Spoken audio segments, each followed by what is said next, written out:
Assalamualaikum warahmatullahi wabarakatuh. Bismillahirrahmanirrahim. Alhamdulillah, pada kesempatan kali ini kita akan membahas materi koordinat Kartesius.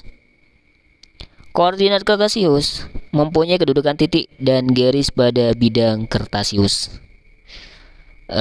Dengan adanya video ini, harapannya nanti semoga siswa dapat menjelaskan kedudukan titik dalam bidang koordinat Kartesius yang dihubungkan dengan masalah kontekstual.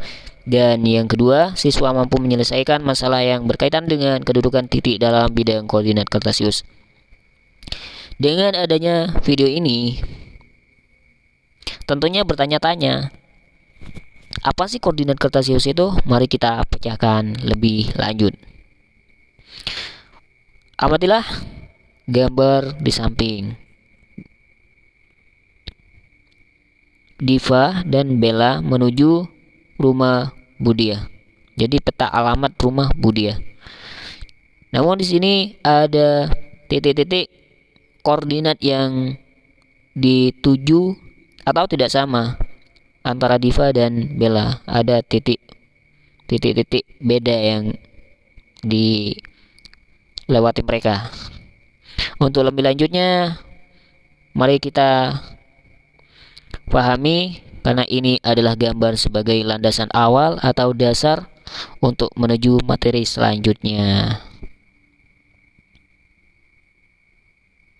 Untuk koordinat Kartesius digunakan untuk menentukan objek titik-titik pada suatu bidang dengan menggunakan dua bilangan yang bisa disebut dengan koordinat X dan koordinat Y dari titik-titik tersebut.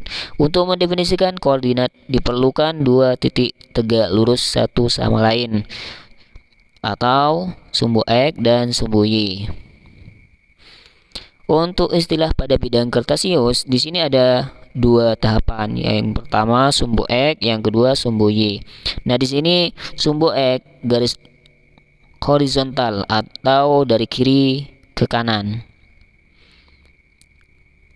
Atau sumbu Y garis vertikal dari atas ke bawah. Bisa kita lihat pada contoh gambar di samping. Untuk selanjutnya, posisi titik pada bidang Kartesius dapat ditulis koordinat X, Y. Jadi X absis dan Y-nya ordinat.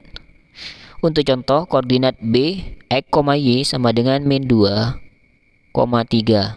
Jadi absisnya B sama dengan min 2. Untuk ordinat B-nya sama dengan 3. Jadi bisa dikatakan nilai X-nya min 2, nilai Y-nya 3, seperti itu. Untuk istilah pada bidang Kartesius di sini bisa kita lihat pada gambar. Untuk sumbu X dan sumbu Y membagi bidang koordinat Kartesius menjadi 4 kuadran. Jadi ada 4 kuadran di sini pada gambar. Untuk kuadran pertama, koordinat X positif dan koordinat Y positif. Kuadran kedua, koordinat X negatif dan koordinat Y positif. Untuk kuadran ketiga, koordinat X negatif dan koordinat Y negatif. Untuk selanjutnya yang nomor 4, koordinat X positif dan koordinat Y negatif. Jadi bisa kita lihat pada gambar di sini yang kuadran pertama Q sama dengan dalam kurung ini nilainya 2,3. Jadi koordinat X-nya 2, untuk koordinat Y-nya 3. Namun di sini di kuadran pertama X-nya positif dan koordinat Y-nya positif. Jadi bisa kita lihat pada gambar 2 positif, 3 positif. Untuk kuadran kedua, di sini koordinat X negatif dan koordinat Y-nya positif. Untuk kuadran kedua bisa kita lihat pada gambar untuk P min 2,1. Jadi di sini koordinat X-nya tadi dikatakan di kuadran kedua ini negatif. Jadi min 2. Untuk koordinat Y-nya positif. Jadi 1. Untuk selanjutnya koordinat ketiga sampai koordinat keempat bisa kita pecahkan, bisa siswi pecahkan sendiri untuk lebih lanjut. Untuk selanjutnya mari kita amati posisi titik pada koordinat Kartesius ditulis dalam pasangan berurut X, Y. Bilangan X mencatatkan jarak titik dari sumbu Y dan bilangan Y mencatatkan jarak titik dari sumbu X. Jarak titik terhadap sumbu X dan Y jarak titik terhadap sumbu X. Ambil nilai Y positif. Jarak titik terhadap sumbu Y, ambil nilai X positif. Untuk contoh, jarak titik A terhadap sumbu X sama dengan 6 positif. Jadi ada di nilai positif. Untuk jarak titik A terhadap sumbu Y sama dengan 3. Jadi 3 juga ada di nilai positif. Bisa diasumsikan pada gambar A di samping ini untuk nilai Y-nya positif, A positif. Untuk nilai X-nya juga 3 juga positif, seperti itu.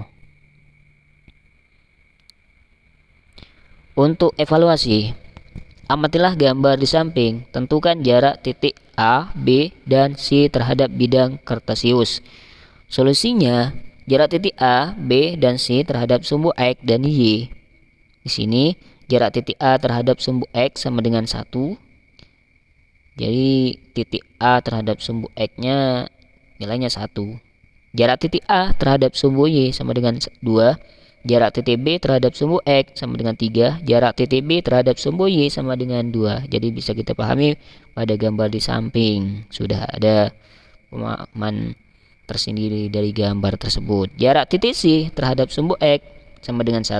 Jarak titik C terhadap sumbu Y sama dengan 3. Jadi pada gambar di samping sudah menjelaskan bagaimana peletakan jarak titik A terhadap sumbu X maupun Y yang sudah dijelaskan. Untuk selanjutnya, yang nomor 2, tentukan pada kuadran berapa titik E, F, dan G pada gambar di bawah ini. Solusinya, titik E berada pada kuadran pertama. Jadi E-nya sudah ada di titik-titik di sini, E-nya ada di kuadran pertama. Untuk titik F berada pada kuadran kedua dan titik G berada pada kuadran ketiga. Bisa kita lihat pada gambar untuk memahami materi yang sudah saya jelaskan dari awal. Untuk yang nomor 3, amatilah gambar di atas kemudian tentukan. Jadi di sini gambar di sini bisa kita pahami dengan menggunakan pertanyaan-pertanyaan yang sudah ada. Yang pertama A, bagaimana kedudukan perumahan terhadap pos utama. Jadi pertanyaannya yang pertama, bagaimana kedudukan perumahan terhadap pos utama, dan yang kedua, bagaimana kedudukan atau posisi tanah lapang terhadap pos utama. Jadi di sini ada 2 pertanyaan, namun bisa kita jawab dengan satu solusi. Yaitu posisi perumahan terhadap pos utama adalah 6 satuan dari kanan. Bisa kita lihat pada gambar 6 satuan dari kanan berada di mana? Dan selanjutnya 5 satuan dari atas. Jadi bisa dipahami pada gambar, atau bisa ditulis 6,5 seperti itu. Sekian dari saya, semoga video ini bisa menjadi materi yang membuat pemahaman lebih luas untuk siswa-siswi, dan semoga dengan adanya video ini bisa bermanfaat, barokah dan bermanfaat. Dan saran dan kritikan yang membangun untuk lebih lanjutnya channel ini kami harapkan. Terima kasih. Wassalamualaikum warahmatullahi wabarakatuh.